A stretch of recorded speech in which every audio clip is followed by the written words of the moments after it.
How hopeful are you that this peace deal will work out, like as a human, On what? on a human level, and not as the President of the United States? How hopeful are you that this peace deal will work out with Iran? You're talking about to end it? Well, I think we're going to end it. I can't tell you for sure. I don't like to say this. We've won this. This war has been won.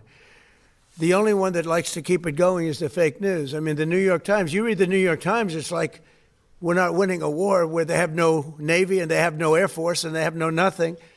And we literally have planes flying over Tehran and other parts of their country.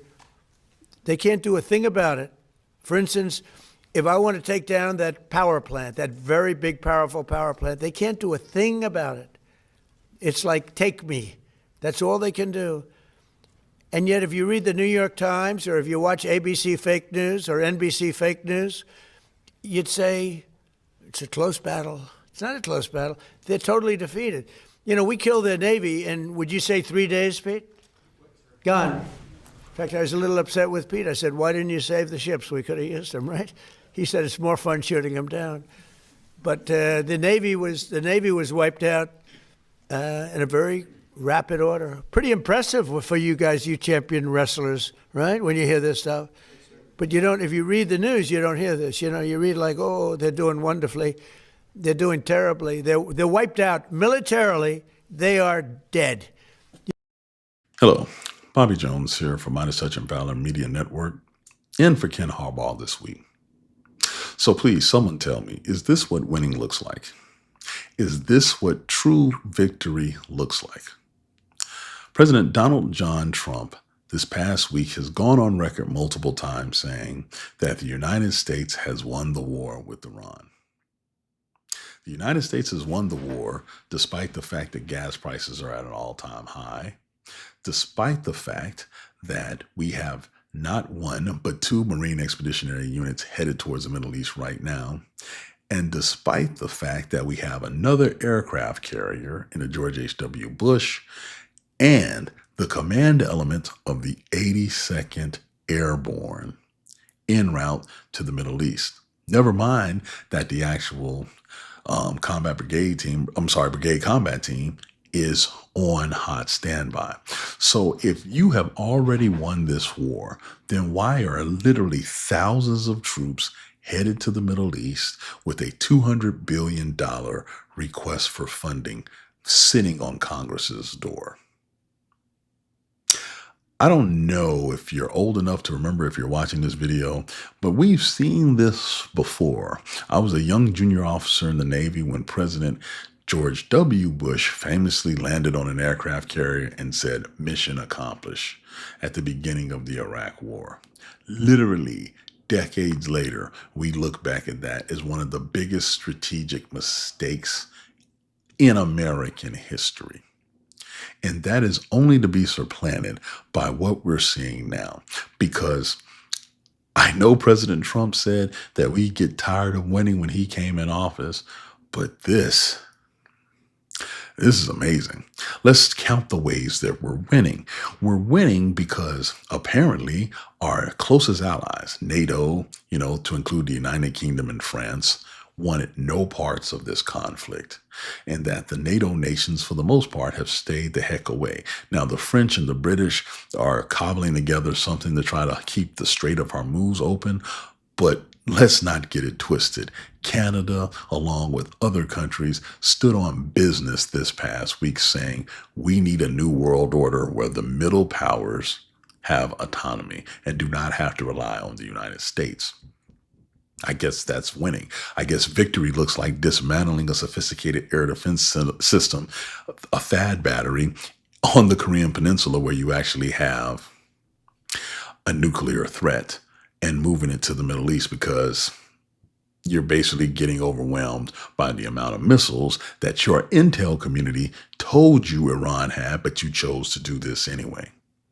I guess victory looks like throwing your Secretary of Defense, although he deserves it, under the bus because everything is going woefully sideways, to include the economy that you care about so much. Victory looks like easing sanctions on the enemy that you're actually bombing because you're so terrified about energy prices falling back on you.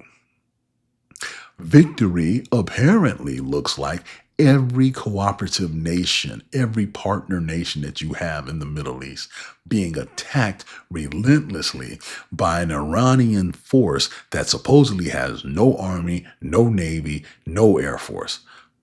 But then when you turn on the TV, you see Jerusalem and the old city being hit. You see Bahrain, Qatar, Kuwait, Saudi Arabia getting hit in vital infrastructure areas, to include American military bases. But I guess that's what victory looks like. I guess winning looks like over 290 casualties of Americans, to include what, double digits now in actual killed in action. That's winning. And now, instead of dealing with these harsh realities, you try to ban the press from dignified transfer services. You try to ban the press from coming into the Pentagon, but you get overruled by that. And so now you just set up trailers so they still can't go in the building unless escorted. Because that's victory. Censorship during a time of war. All of these things to say that winning has been harsh on the American psyche, and we haven't even gotten started.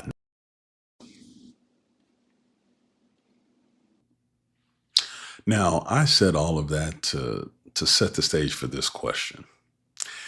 If America and Israel are truly victorious, if they have truly won this conflict, what does the peace look like? Let's not forget, this all started when President Trump came into the White House his first term and ripped up the nuclear deal struck by the Obama administration in Iran.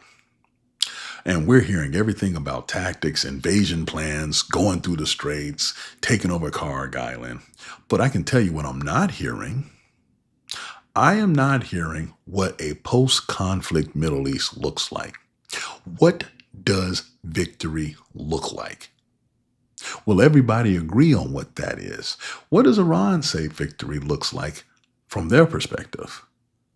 These are hard questions, but the United States has not given one inkling of what winning looks like. Is it just militarily where you destroy their conventional forces?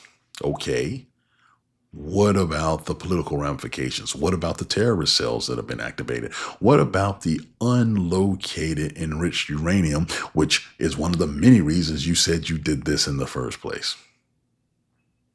How are you going to ensure that the peace is maintained? And I ask this question because while you're saying you have won, this marks 2 times in the last year the United States was engaged in negotiations with Iran, only for Iran to be bombed in the middle of the negotiation.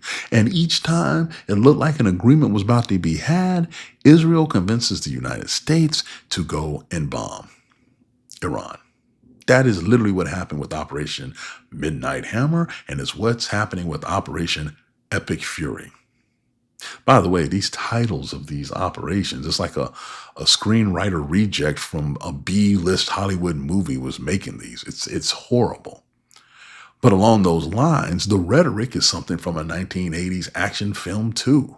To watch Pete Hegseth, the Secretary of Defense, sit there and say the things that he's saying regarding the winning of American forces, many of them could be considered war crimes. No quarters given. Well, quarters supposed to be given. Check the Geneva Conventions that you as an actual soldier were supposed to know, and you sure as hell should know as Secretary of Defense. All of these things where we're sitting there being told that we're winning, but yet Israel is censoring what comes out of their area. Iran is censoring what comes out of their area. The United States is trying to censor its own press corps. It's a lot of he said, she said. And the only person that is literally saying that we're winning is Donald John Trump. Every economic analyst, every military analyst that I have seen are saying not only are we not winning, we could very well be losing. And so, with all of these troops headed to the area right now, America's kicking the door 911 force. The question is, why is the price so high if we've already won?